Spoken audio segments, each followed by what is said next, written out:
ಯಾವುದೇ ಪಕ್ಷದ ವಿರುದ್ಧ ಹೋರಾಟ ಅಲ್ಲ, ನಮ್ಮ ವ್ಯಕ್ತಿ ವಿರುದ್ಧ ಹೋರಾಟ. ವ್ಯಕ್ತಿ ವಿರುದ್ಧ ನಾನು ಹೋರಾಟ ಈಗಲೂ ಮಾಡ್ತೀನಿ, ನಾನು ಇರಲು ಮಟ್ಟನೂ ಮಾಡ್ತೀನಿ. ಇದನ್ನ ಈಗೇನ ಟ್ರ್ಯಾಪ್ ಆಗಿದೆ, ಆ ಟ್ರ್ಯಾಪ್ಗೆ ಇದಕ್ಕೆ ನಮ್ಗೆ ಸಂಬಂಧನೇ ಇಲ್ಲ. ಒಂದು ವೇಳೆ ಅದನ್ನ ಬಹಿರಂಗಪಡಿಸಿಬಿಟ್ರೆ ಅವ್ರು ಹೇಳಿದ ಮಾತನ್ನು ನಾನು ಕೇಳಕ್ಕೆ ಅದನ್ನ ಪೂರ್ಣವಾಗಿ ನಾನು ಮನಸ್ಸೋ ಇಚ್ಛೆಯಿಂದ ನಾನು ಸ್ವಾಗತ ಮಾಡ್ತೀನಿ. ಇದೇ ತರ ನನ್ನ ಹೆಸರನ್ನ ಕೆಟ್ಟ ಮಾಡ್ಕೊಂತ ಹೊಂಟ್ರಂದ್ರೆ ಇದೇ ಜಿಲ್ಲಾಧಿಕಾರಿ ಕಚೇರಿ ಮುಂದೆ ಇನ್ನೊಂದು 8 ದಿನದಲ್ಲಿ ನಾವೆಲ್ಲ ಕಮಿಟಿಯವರ ಚರ್ಚೆಯನ್ನು ಮಾಡಿ ಅದನ್ನು ಸೂಕ್ತವಾದ ಪ್ರತಿಭಟನೆಗೆ ನಾನು ಕೂಡ ಕೂಡ್ತೇನೆ ಅಂತೇಳಿ ಈ ಮೂಲಕ ಹೇಳಕ್ಕೆ ಇಷ್ಟಪಡ್ತೇನೆ.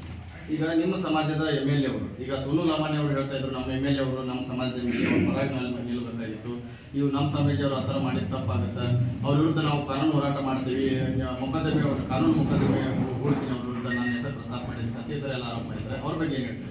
ಇದೇ ಸೋನು ಲಮಾಣಿ ಅವರು ಒಂದದಾರ ಅಂತ ನಾನು ಅನ್ಕೊಂಡಿದ್ದಿಲ್ಲ. ಆದ್ರೆ ಈಗ ನಿನ್ನೆ ಕೊಟ್ಟಿರ್ತಕ್ಕಂಥ ಇದಕ್ಕೆ ನಾನು ಅದನ್ನ ನೋಡಿದ ನಂತರ ನನಗೆ ತಿಳಿತಾ ಇದೆ ಸೋನು ಲಮಾಣಿ ಅವರು ಮತ್ತು ಶಾಸಕರು ಒಂದಾಗಿದ್ದಾರೆ ಅಂತ ನನ್ಗೆ ಗೊತ್ತಾಗ್ತಾ ಇದೆ.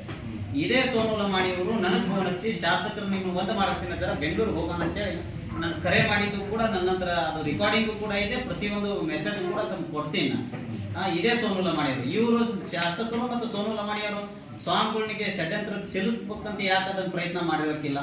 ನನಗೆ ಈಗ ಬರ್ತಕ್ಕಂಥ ಅವ್ರು ಕಾನೂನಾತ್ಮಕವಾಗಿ ಬೇಕಾದ ಮಾಡ್ಕೊಳ್ಳಿ, ನನಗೆ ಅವ್ರು ಏನು ಆಶಯಗಳಂತ ಇದು ನನಗೇನು ಅವರು ಮಾತಾಡಿದಾರೆ ಅದನ್ನ ಪ್ರತಿಯೊಂದು ನಾನು ಬಹಿರಂಗಪಡಿಸ್ತೀನಿ ಅದನ್ನು.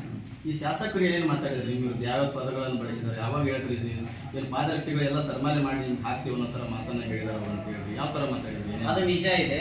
ನಮ್ಮೂರು ಗೌಡ್ರಿಗೆ ಫೋನ್ ಹಚ್ಚಿ ನಮ್ಮೂರು ಅವ್ರ ಮಠವನ್ನು ಬಿಡಿಸ್ರಿ, ಅದನ್ನ ಸರಮಾಲೆ ಮಾಡಿ ಸ್ವಾಮಿಗಳನ್ನ ಹಾಕಿ ಮೆರವಣಿಗೆ ಮಾಡಿ ಕಳಿಸಿ ಬರ್ತೀನಿ ಅಂತೇಳಿ ಖುದ್ದಾಗಿ ಶಾಸಕರು ಮಾತಾಡಿದ್ದಾರೆ.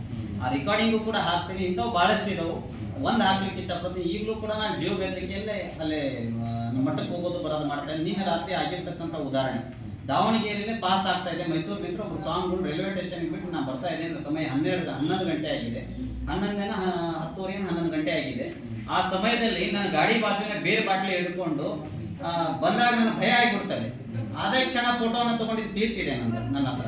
ಹೀಗೆಲ್ಲ ವರ್ತನೆಗಳನ್ನು ಈ ಹಿಂದೆ ನನ್ನ ಗಾಡಿ ಹೊಂಟಾಗೂ ಕೂಡ ಗಾಡಿಗಳು ನನ್ನ ಮೈ ಮೇಲೆ ಬಂದಿರತಕ್ಕಂಥ ಉದಾಹರಣೆಗಳಿದೆ. ಈಗಲೂ ಕೂಡ ನಾನು ಜೀವ ಬೆದರಿಕೆಯಲ್ಲಿ ಮುಂದೆ ಮಠವನ್ನು ನಡೆಸ್ಕೊಂತ ಇದೆ. ಎಲ್ಲ ಸಮುದಾಯನೂ ಪ್ರೀತಿಯಿಂದ ನಾನು ನೋಡ್ಕೊಂತ ಹೊಂಟಿದ್ದೇನೆ.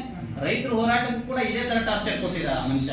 ಪ್ರತಿಯೊಬ್ಬರನ್ನು ಯಾರನ್ನೂ ಬಿಟ್ಟಿಲ್ಲ, ಪ್ರತಿಯೊಬ್ಬರ ಮೇಲೆ ಎಲ್ಲ ಸಮುದಾಯವನ್ನು ಟಾರ್ಗೆಟ್ ಮಾಡೋದು, ಪ್ರತಿಯೊಂದು ಸಮುದಾಯದ ಅಟ್ರಾಸಿಟಿ ಕೇಸ್ಗಳನ್ನು ಮಾಡೋದು, ಅಧಿಕಾರಿಗಳನ್ನು ತೊಂದರೆ ಮಾಡೋದು, ಅಧಿಕಾರಿಗಳಲ್ಲಿ ಕೇಸ್ ಮಾಡಿಸೋದು, ಈ ತರಗಳನ್ನ ಮಾಡ್ತಾ ಇದ್ದಾರೆ. ಆ ಶಾಸಕರಿಂದ ಏನು ನಮ್ಮ ತಾಲೂಕು ಉದ್ಧಾರ ಆಗಿಲ್ಲ, ಹಾಳಾಗ್ತಾ ಇದೆ ಹೊರತಾಗಿ ಉದ್ಧಾರ ಆಗಿಲ್ಲ. ಯಾಕೆ